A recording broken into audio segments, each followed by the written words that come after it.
Corazón, diario de un niño, por Redmundo de Amichis. Lectura de Eduardo Figueroa. Martes 11. Qué excursión más agradable hice ayer con mi padre. La voy a describir. Anteayer, durante la comida, leyendo mi padre el periódico, lanzó de pronto una exclamación de asombro. Después nos dijo: «Y yo que suponía que había muerto hace por lo menos 20 años. ¿No sabéis que todavía vive mi primer maestro, don Vicente Crosetti, que tiene 84 años?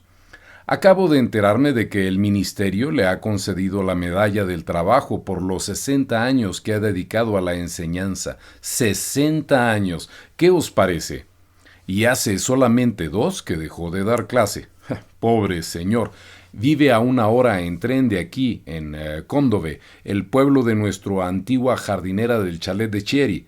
Y luego añadió: «Enrique, iremos a verlo». Toda la tarde estuvo hablándonos de él. El nombre de su primer maestro le traía a la memoria 1000 recuerdos de su infancia, de sus primeros compañeros, de su difunta madre. El señor Crosetti, exclamaba, tenía unos 40 años cuando yo asistía a su escuela. Aún me parece estar viéndolo. Un hombre ya algo encorvado, de ojos claros y la cara siempre afeitada, severo pero de buenos modales, que nos quería como un padre, aunque sin consentirnos nada que no estuviese bien. Era hijo de campesinos e hizo la carrera a fuerza de estudio y de muchas privaciones. Mi madre le apreciaba mucho y mi padre lo trataba como amigo. ¿Cómo habría ido a parar a Cóncave desde Turín? Seguramente que no me reconocerá, pero no importa, lo reconoceré yo. Han pasado 44 años. ¡44 años, Enrique! Iremos a verlo mañana. Y ayer por la mañana a las 9 estábamos en la estación de Susa. Yo habría querido que nos acompañase Garrone, pero no pudo por encontrarse enferma su madre. Era una espléndida mañana de primavera. El tren corría entre los verdes campos y los setos en flor, respirándose un aire perfumado. Mi padre estaba contento y de vez en cuando me echaba un brazo al cuello y miraba el panorama que se iba ofreciendo a nuestra vista. Me hablaba como a un amigo. «Pobre señor Crosetti», decía, «ha sido el primer hombre que me ha querido y ha mirado por mi bien, después de mi padre. Nunca he echado en olvido sus buenos consejos y hasta ciertos reproches destemplados que me hacían ir a mi casa de mal talante. Tenía las manos cortas y gruesas. Me parece estar viéndolo cuando entraba en la escuela. Ponía el bastón en un rincón y colgaba su capa en la percha, siempre con idénticos movimientos. Conservaba todos los días igual humor, tan concienzudo, metódico, atento y voluntarioso como si diese clase por primera vez. Lo recuerdo como si ahora mismo le oyese decir, llamándome la atención: tú, Bottini, pon el índice y el dedo corazón en el palillero». Seguramente estará muy cambiado después de 40 años. Apenas llegamos a Cóndove, fuimos a buscar a nuestra antigua jardinera de Chieri, que tiene una tiendecita en una de las callecitas del pueblo. La encontramos con sus hijos y se alegró mucho de vernos. Nos dio noticias de su marido, que estaba para regresar de Grecia, a donde había ido a trabajar hace 3 años, así como de su hija mayor, que se hallaba en el Instituto de Sordomudos de Turín. Luego nos indicó por dónde deberíamos ir a la casa del maestro de mi padre, muy conocido en el pueblo. Salimos del pueblo y fuimos por una senda en cuesta flanqueada por floridos setos.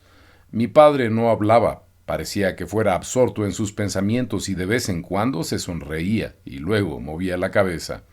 De pronto se detuvo y dijo: «Allí está, seguro que es él». Hacia nosotros bajaba por la senda un anciano de pequeña estatura, de barba blanca, con ancho sombrero en la cabeza, apoyándose en un bastón. Arrastraba los pies y le temblaban las manos. «Es él», repitió mi padre, apresurando el paso. Nos detuvimos cuando estábamos cerca.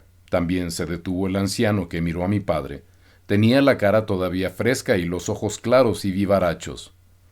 «¿Es usted», le preguntó mi padre al tiempo que se quitaba el sombrero, «el maestro don Vicente Crosetti?» «¿El mismo?», respondió con voz algo trémula pero robusta. «¿En qué puedo servirle?» Mire, permita a un antiguo alumno suyo estrecharle la mano y preguntarle cómo se encuentra.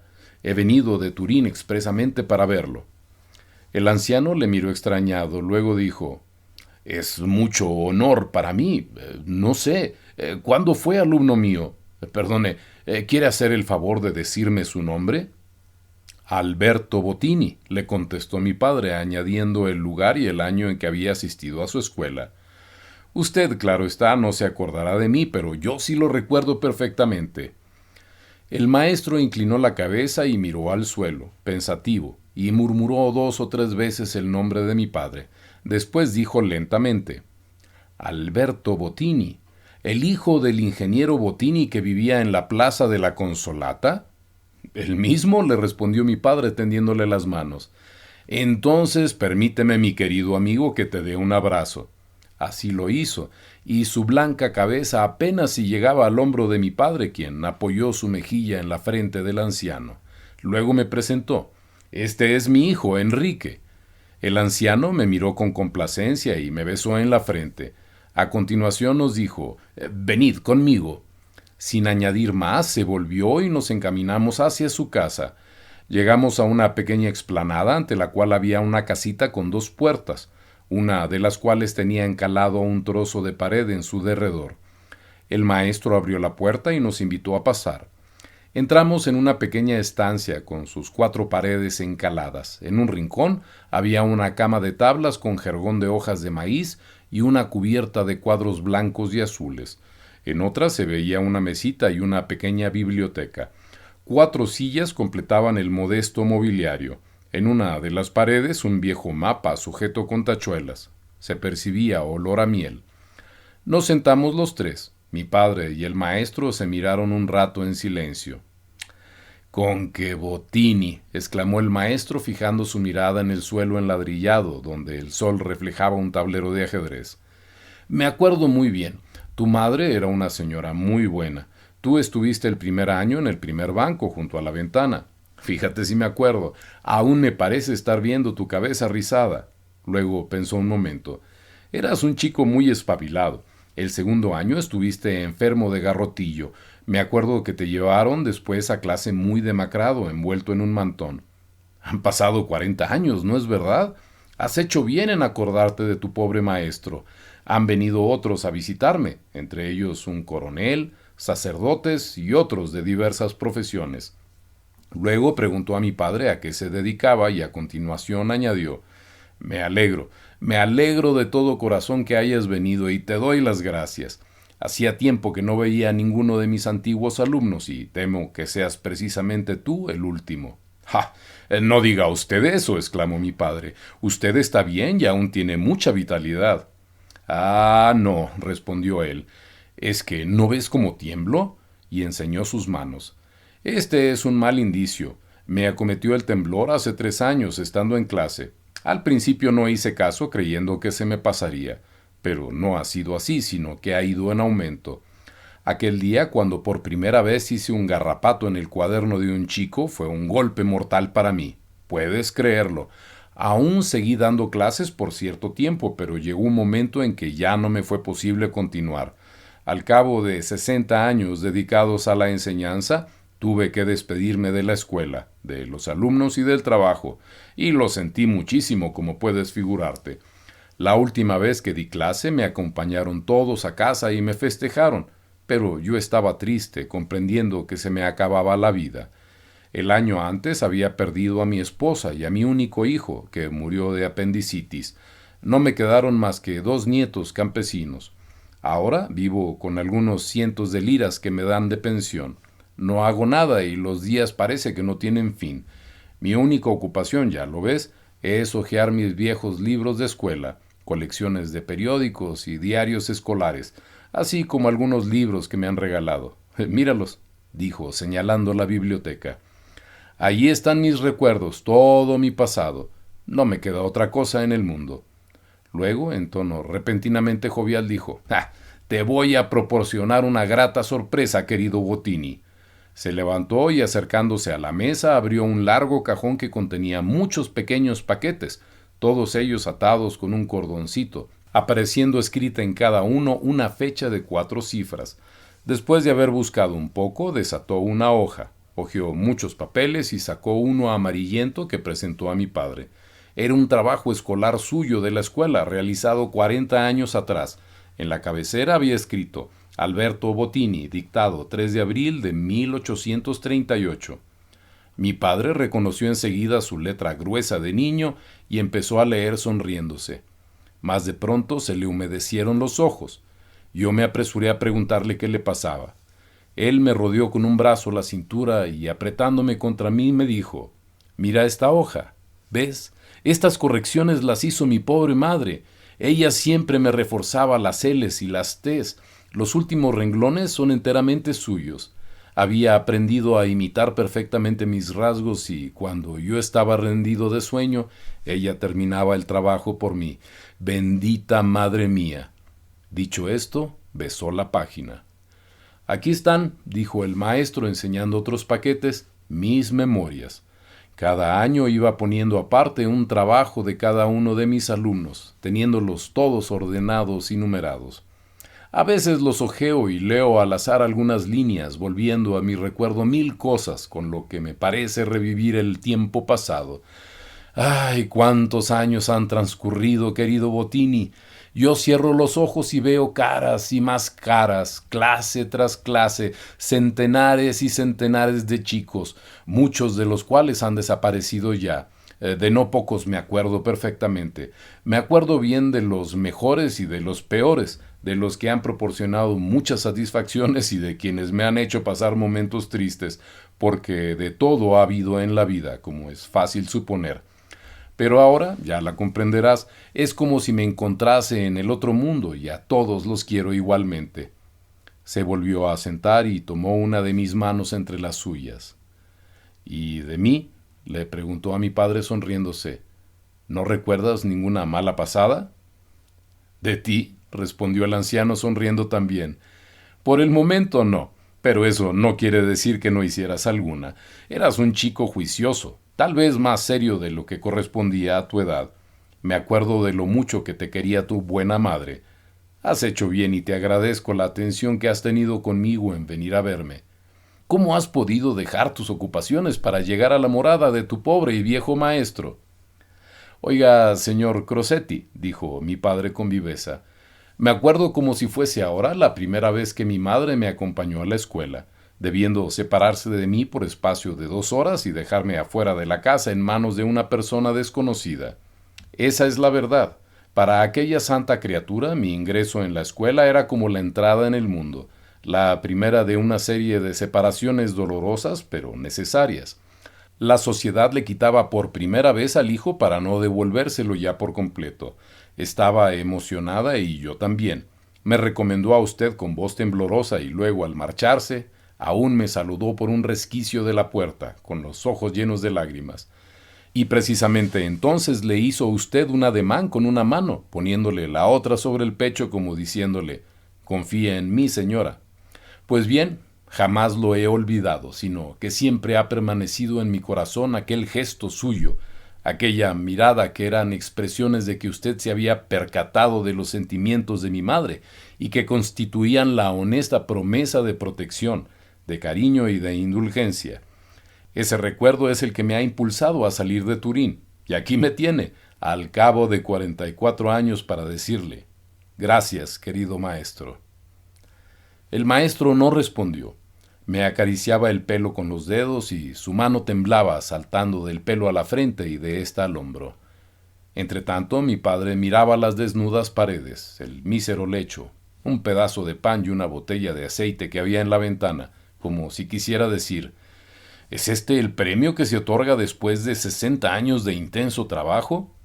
Pero el anciano estaba contento y empezó a hablar de nuevo con gran vivacidad de nuestra familia, de otros maestros de aquellos años y de los compañeros de clase de mi padre, el cual se acordaba de unos pero no de otros. Los dos se comunicaban noticias sobre este o aquel. De pronto interrumpió mi padre la conversación para rogar al maestro que bajase con nosotros al pueblo con el fin de almorzar juntos. Él contestó con mucha espontaneidad: «Ah, te lo agradezco, te lo agradezco». Sin embargo, parecía indeciso. Mi padre le tendió ambas manos y le reiteró la invitación. «¿Cómo me las voy a arreglar con estas pobres manos que no paran de bailar, como ves? Es un martirio también para los demás». Nosotros le ayudaremos, señor maestro, le replicó mi padre. Entonces aceptó, procurando sonreírse y moviendo la cabeza. Hermoso día, dijo cerrando la puerta desde fuera. Un día inolvidable, querido Bottini. Te aseguro que lo recordaré mientras viva. Mi padre le dio el brazo y él me cogió de la mano, bajando de este modo por el caminillo. Encontramos a dos chicas descalzas que cuidaban de unas vacas y a un muchacho que pasó corriendo con un gran haz de hierba a las espaldas. El maestro dijo que los tres eran alumnos de segundo, que por la mañana llevaban las vacas a pacer y trabajaban en el campo con los pies descalzos, yendo por la tarde calzados a la escuela. Era casi mediodía y ya no encontramos a nadie más. En unos minutos llegamos a la posada. Nos sentamos en una mesa grande poniendo en medio al maestro y enseguida empezamos a comer. Mi padre le cortaba la carne, le partía el pan y echaba sal a su plato. Para beber tenía que sujetar el vaso con ambas manos y aún así chocaba en sus dientes. El maestro se mostraba alegre, pero la misma emoción del feliz encuentro aumentaba su temblor, que casi le impedía comer. Cuando entramos en la posada reinaba en ella un silencio conventual. Sin embargo, pronto quedó roto porque el anciano hablaba mucho y con calor de los libros de lectura de cuando él era joven, de los horarios de entonces, de los elogios que le habían hecho los superiores, de la nueva reglamentación de las escuelas dispuestas por el gobierno, sin perder su serena fisonomía, aunque con más colorido que al principio, la voz más agradable y la sonrisa casi propia de un joven. Mi padre lo miraba con gran atención, con la misma expresión que le veo a veces cuando se fija en mí, pensando y sonriendo a solas, y la cabeza algo inclinada a un lado. Al maestro le cayó algo de vino en el pecho y mi padre se apresuró a limpiárselo con la servilleta. No, eso no, hijo mío, no te lo consiento, le dijo, y se reía. Decía algunas palabras en latín. Al fin, levantó el vaso que le bailaba en la mano y dijo con mucha seriedad: A tu salud, señor ingeniero, la de tus hijos y a la memoria de tu buena madre. A la suya, mi buen maestro, respondió mi padre estrechándole la mano. En el fondo de la estancia estaba el posadero y otros que miraban y sonreían como si hubiesen participado de la fiesta que se hacía en honor del maestro de su pueblo. Salimos después de las 2 y el maestro se empeñó en acompañarnos a la estación. Mi padre le dio el brazo otra vez y él me cogió de la mano. Yo le llevaba el bastón. A nuestro paso se detenía la gente a mirar por ser persona muy conocida y algunos lo saludaban. En cierto punto del camino oímos salir por una ventana muchas voces de chicos que leían a un tiempo. El anciano se detuvo y pareció entristecerse. Esto es, mi querido Bottini, dijo, lo que más me apena. El oír la voz de los chicos en la escuela sin estar yo en ella y ser otro el encargado de dirigirlos. He escuchado esa música por espacio de 60 años y mi corazón se había hecho a ella. Ahora me encuentro sin familia. Ya no tengo hijos. No diga eso, señor maestro, replicó mi padre reanudando el camino.